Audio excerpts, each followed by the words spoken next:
എല്ലാവർക്കും സുഖമല്ലേ? ഇന്ന് നമ്മൾ പഠിക്കാൻ പോകുന്നത് സോഷ്യൽ സയൻസിലെ നമ്മൾ ഒത്തിരി തരത്തിലുള്ള വൈവിധ്യങ്ങളെ കുറിച്ച് നമുക്കറിയാം അല്ലേ?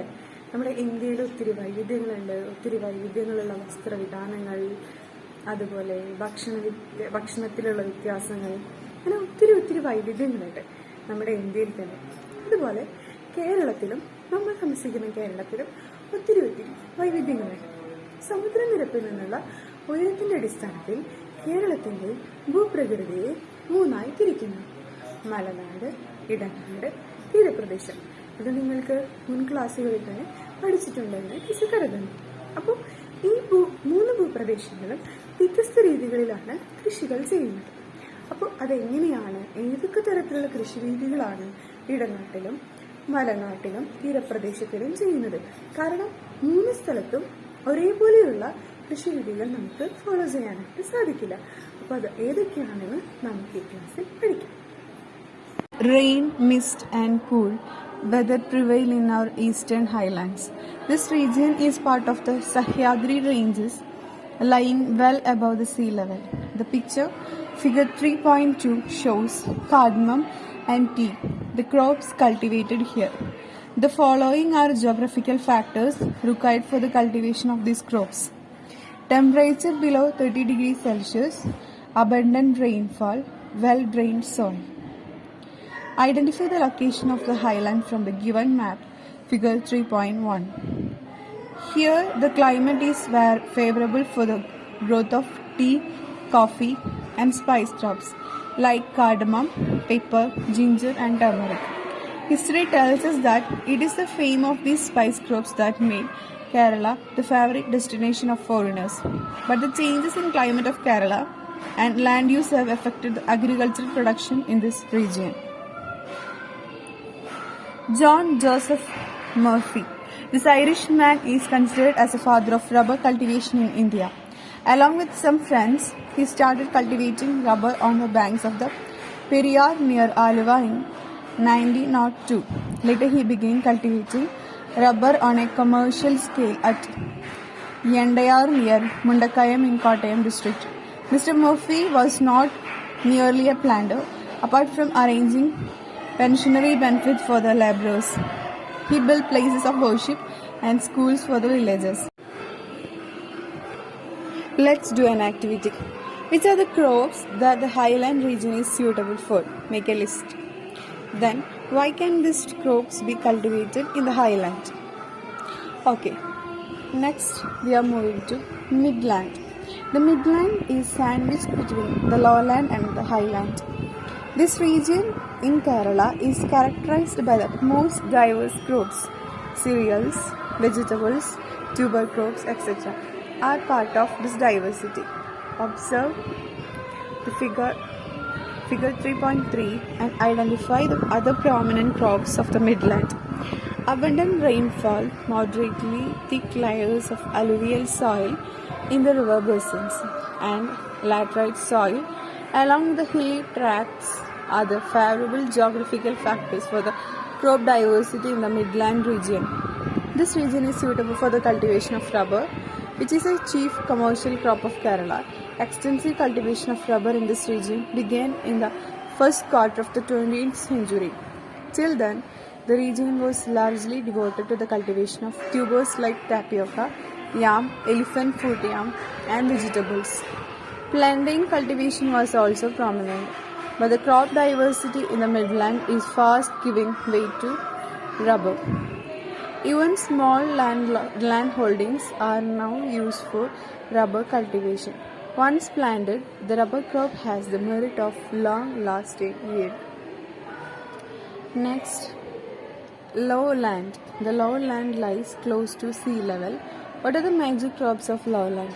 Observe the above picture, figure 3.4. Deposits of alluvial soil in the lowlands are ideal for paddy cultivation, and the saline alluvial soil along the coastal stretches for coconut trees. Such regions where these crops were once widely cultivated gradually got transformed into settlements. This led to a significant reduction in agricultural land. The hike in the prices of seeds fertilizers, and the cost of labor made agriculture less profitable. As a result, the farmers were forced to switch to other sectors of employment.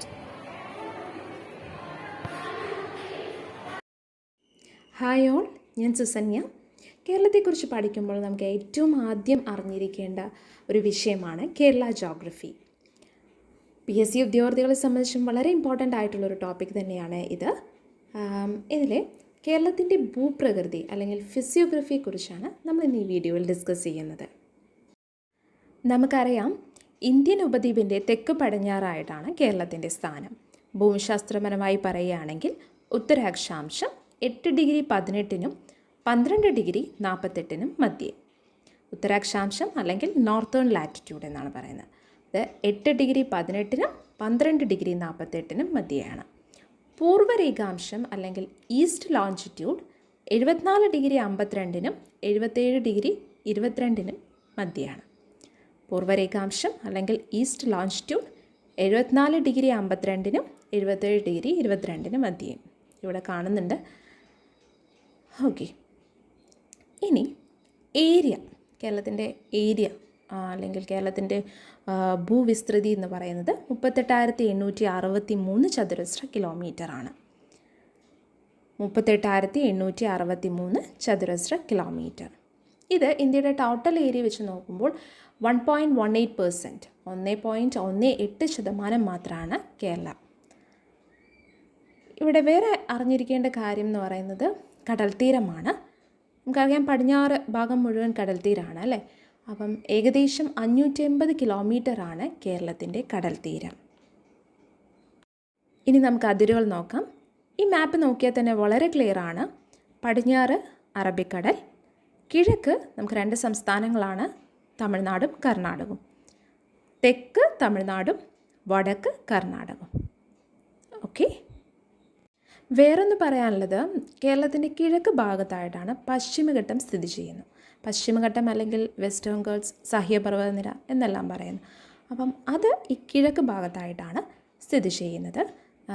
Western ഗൾസിനെ കുറിച്ച് നമുക്ക് കൂടുതൽ detail ആയിട്ട് വേറൊരു വീഡിയോയിൽ പഠിക്കാം.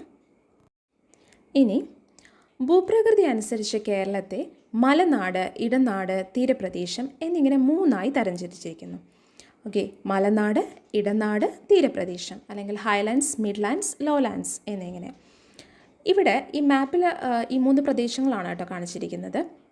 ഇവിടെ കേരളത്തിൻ്റെ കിഴക്ക് ഭാഗത്തായി കാണുന്ന ഈ റെഡ് കളറിൽ കാണിച്ചിട്ടുള്ള പ്രദേശമല്ലേ, അതാണ് മലനാട്. ഏറ്റവും കൂടുതൽ മലനാട് തന്നെയാണ്. ഇത് ഏകദേശം ഒരു 48% വരും. വളരെ ഉയർന്ന ഭൂപ്രദേശങ്ങളാണ് മലനാട് എന്നറിയപ്പെടുന്നത്. അതായത് സമുദ്രനിരപ്പിൽ നിന്നും 75 മീറ്ററിലധികം ഉയരമുള്ള പ്രദേശങ്ങളാണിവ. അങ്ങനെ തന്നെയാണ് അതിൻ്റെ ഡിവിഷൻ എന്ന് പറയുന്നത്. അതായത് 75 മീറ്ററിൽ മുകളിലുള്ളത് അല്ലെങ്കിൽ 75 മീറ്ററിലധികം ഉയരമുള്ള പ്രദേശങ്ങൾ മലനാട് എന്നറിയപ്പെടുന്നു. 7.5 മുതൽ 75 മീറ്റർ വരെയുള്ളത് ഇടനാടും 7.5 മീറ്ററിന് താഴെയുള്ളത് തീരപ്രദേശം എന്നിങ്ങനെയാണ് അറിയപ്പെടുന്നത്. ഇവിടെ ഈ 2000 മീറ്ററിലേറെ ഉയരമുള്ള ഒരുപാട് കൊടുമുടികൾ മലനാട്ടിലുണ്ട്. മാത്രമല്ല സഹ്യപർവ്വത നിരയുടെ ഭാഗമാണ് ഇവിടെ. കൂടാതെ വയനാടൻ പീഠഭൂമിയും ഈ മലനാടിൻ്റെ തന്നെ ഒരു ഭാഗമാണ്. ഓക്കെ, നെക്സ്റ്റ് ഇടനാട്. ഇവിടെ ഗ്രീൻ കളറിൽ കാണിച്ചിട്ടുള്ളതാണ് ഇടനാട്. പേര് സൂചിപ്പിക്കുന്നത് പോലെ തന്നെ മലനാടിനും തീരപ്രദേശത്തിനും ഇടയിലാണ് ഇടനാട്. ഇത് ഏകദേശം 42% വരും. സമുദ്രനിരപ്പിൽ നിന്ന് 75 മീറ്റർ വരെ, അല്ലെങ്കിൽ 7.5 മുതൽ 75 മീറ്റർ വരെ ഉയരമുള്ള മേഖലയാണ് ഇടനാട്. ഇനി 3ആമതായി തീരപ്രദേശം.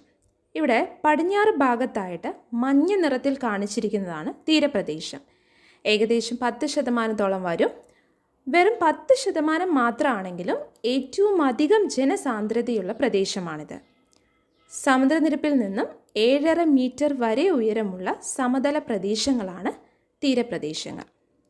ഓക്കെ, അപ്പം ഫിസിയോഗ്രഫിയിലെ ബേസിക്സ് ഫാക്ട്സ് എല്ലാം തന്നെ നമ്മൾ ഡിസ്കസ് ചെയ്ത് കഴിഞ്ഞു. ജോഗ്രഫിയിലെ ഇനിയുള്ള ടോപ്പിക്സ് അടുത്ത വീഡിയോസിൽ പഠിക്കാം.